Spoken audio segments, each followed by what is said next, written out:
Hello student. In our earlier video we had discussed about the basic concept of permutation. Now in this video we will be going to solve some of the questions related to permutation. So let us come to the exercise 5A. The first question is evaluate. So let us evaluate the question number I, where we are asked to evaluate the value of 4 factorial. So let us understand how to evaluate. As you know student, we had discussed the permutation means the arrangement of things. Now here it is 4 factorial is given. That means the value of the 4 factorial will be 4 multiplied by 3 multiplied by 2 multiplied by 1, and it is 4 3s are 12, 12 2s are 24. If we will move to the question number 3, then we will find that in question number 3 we are asked to find 7 factorial divided by 6 factorial.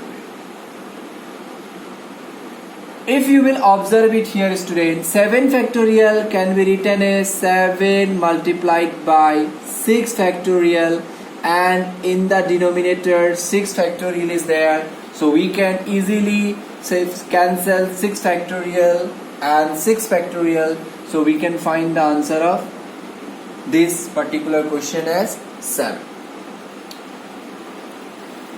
Now student, if you will move to the question number 4 of this evaluation, what you will find? Let us understand.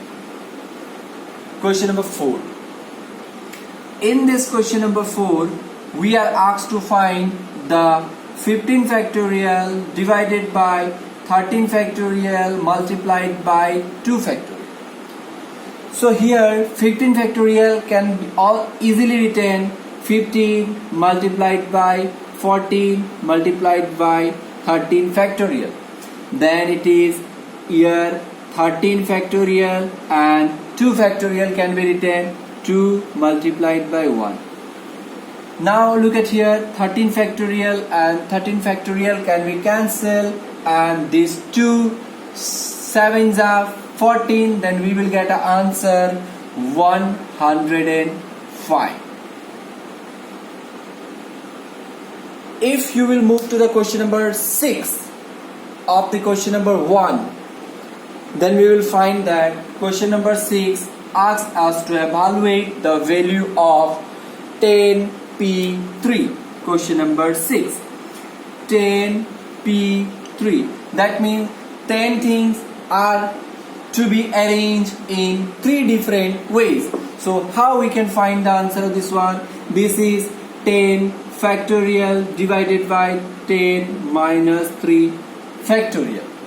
So this can easily written 10 multiplied by 9 multiplied by 8, and as you know 10 minus 3, it will result to the 7 factorial, so we will stop it here up to 7 factorial. Then 7 factorial and 7 factorial can be easily cancelled. The answer will be 720. 9 8s are 72, 72 multiplied by 10, 720. So I hope students you have understood how to evaluate the question number 1 of the exercise 5A. In our next video we will be going to discuss the question number 2, where we need to find the value of the particular unknown variable that is given n.